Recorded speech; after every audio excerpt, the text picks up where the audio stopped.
എല്ലാവരെക്കാളും നന്നായിട്ട് നരേന്ദ്രമോദിക്ക് അറിയാം.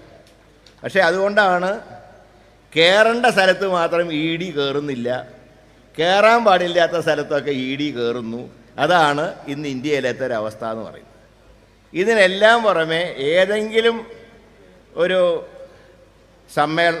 സർക്കാർ പരിപാടിയോ ഇതേതെങ്കിലും ഉദ്ഘാടനം ചെയ്യാൻ മോഡിയെ വിളിച്ചാൽ പ്രോട്ടോക്കോൾ ഒറ്റ കാര്യത്തിലേ ഉള്ളൂ. ലോക്കൽ എം എൽ എയോ ലോക്കൽ എം പിയോ കോൺഗ്രസ്സുകാരാണെങ്കിൽ അവരെ പ്രസംഗിപ്പിക്കാൻ പാടില്ല. 2, ബി ജെ പിയുടെ സംസ്ഥാന പ്രസിഡൻ്റ് ആരാണോ അത് പഞ്ചായത്ത് മെമ്പർ അല്ലെങ്കിൽ പോലും സ്റ്റേജിൽ ഈക്വൽ സ്റ്റാറ്റസിൽ കൊടുക്കണം. ഞാൻ ചോദിക്കുന്നത് ബഹുമാനപ്പെട്ട ഇരട്ട ചങ്കനോടാണ്. നിങ്ങൾക്കൊരു സിംഗിൾ ചങ്കെങ്കിലും ഉണ്ടായിരുന്നെങ്കിൽ ഒരു പഞ്ചായത്ത് അംഗം പോലും അല്ലാത്ത ഒരാളെ സ്റ്റേജിൽ കയറ്റില്ല എന്ന് പറയാനുള്ള നട്ടല് ഈ പിണറായി വിജയനുണ്ടായിരുന്നു. കാരണം നട്ടല് കാണിച്ചാൽ ഒറ്റ കുഴപ്പമേ ഉള്ളൂ, സ്വന്തം കുടുംബക്കാരകത്തേക്ക് പോകും. അതാണ് ഇവിടുത്തെ അവസ്ഥ. പിന്നെ പിണറായിക്ക് ഇപ്പോൾ ഒറ്റ പണിയേ ഉള്ളൂ. ഏതെല്ലാം നേട്ടങ്ങൾ UDF കൊണ്ടുവന്നിട്ടുണ്ടോ അതിൻ്റെയൊക്കെ സമാപനത്തിൽ വന്ന് ഉദ്ഘാടനം ചെയ്യുക. കൊച്ചി മെട്രോ ആരാ കൊണ്ടുവന്നത്? റെയിൽ പണിത് ഉമ്മൻചാണ്ടി, ബോഗി വാങ്ങിയത് ഉമ്മൻചാണ്ടി, ആ പാളത്തിലൂടെ ട്രെയിൻ ഓടിച്ചതും പരീക്ഷണ ഓട്ടം നടത്തിയത് ഉമ്മൻചാണ്ടി, തലേന്ന് 2 കോട്ട് പെയിൻ്റ് അടിച്ച് ഉദ്ഘാടനം ചെയ്യാൻ വന്നത് പിണറായി വിജയൻ. ഇതിനേലെ വിഴിഞ്ഞം തുറമുഖം കെ കരുണാകരൻ്റെ ഭാവനയിലുണ്ടായ ഒരു സംവിധാനം ഉമ്മൻചാണ്ടി പ്രായോഗികമാക്കി. തറക്കല്ലിട്ട് അന്ന് തന്നെ വർക്ക് തുടങ്ങി. വെറും തറക്കല്ല് മഴയും വെയിലും കൊണ്ടൊന്നും കിടന്നിട്ടില്ല, അന്ന് വർക്ക് തുടങ്ങി.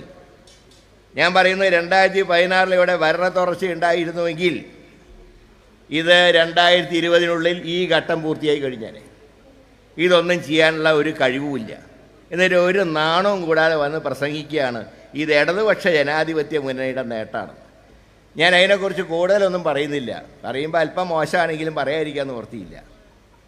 മുമ്പ് ഒരാൾ വിവാഹം കഴിച്ചു, കുറേ കാലമായിട്ടും കുട്ടികളുണ്ടാവുന്നില്ല, ഒരുപാട് ഡോക്ടർമാരെയൊക്കെ കാണിച്ചു. അവസാനം ഡോക്ടർമാർ വിധി എഴുതി നിങ്ങൾക്ക് ഇതിൻ്റെ ഒരു കപ്പാസിറ്റി ഇല്ല. അപ്പോൾ അയാൾ പുറത്തിറങ്ങി വന്നപ്പോൾ അടുത്ത വീട്ടിലത്തെ കുട്ടീനെ കണ്ടു. വാ മോനെ നിൻ്റെ അച്ഛൻ ഞാനാണെന്ന് പറഞ്ഞ പോലെ UDF സർക്കാർ കൊണ്ടുവന്ന എല്ലാ നേട്ടങ്ങളെയും സ്വന്തം അക്കൗണ്ടിലാക്കാൻ നോക്കുന്ന പിണറായി വിജയനെ കാണുമ്പോൾ സന്താനോൽപാദന ശേഷി നഷ്ടപ്പെട്ട ഒരു വ്യക്തിയെയാണ് ഇവിടെ ഓർമ്മ വരുന്നത്. ഞാൻ കൂടുതലൊന്നും പറയുന്നില്ല. ഏതായാലും കേരളത്തിലെ കോൺഗ്രസിൻ്റെ കരുത്ത് പ്രകടിപ്പിച്ചുകൊണ്ട് ഇന്ന് നമ്മൾ നല്ലൊരു പ്രകടനം സംഘടിപ്പിച്ചു, നല്ല യോഗം സംഘടിപ്പിച്ചു. അതിനെല്ലാവരെയും ബൂത്ത് പ്രസിഡന്റ് മുതൽ DCC വരെയുള്ള എല്ലാവരെയും അഭിവാദ്യം ചെയ്തുകൊണ്ട് ഈ യോഗത്തിന് എല്ലാവിധ വിജയാശംസകളും നേരുന്നു. എല്ലാവർക്കും എൻ്റെ വിനീതമായ നമസ്കാരം.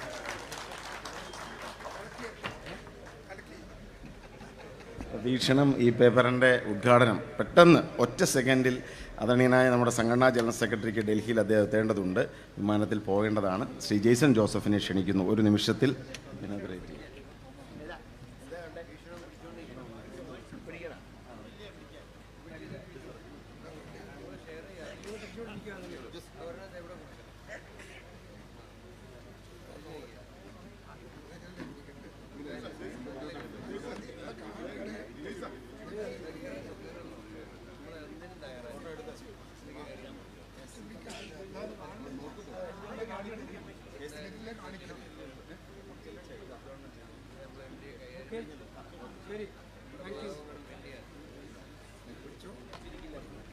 നമ്മൾ ഏറ്റവും സുപ്രധാനമായൊരു ചടങ്ങ് അവശേഷിക്കുന്നുണ്ട്.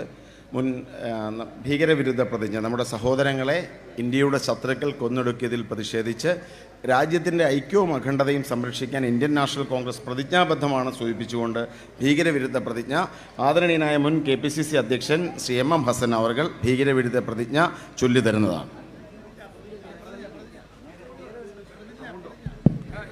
ദീപശിഖയും കൊണ്ടുവരും. ദീപശിഖ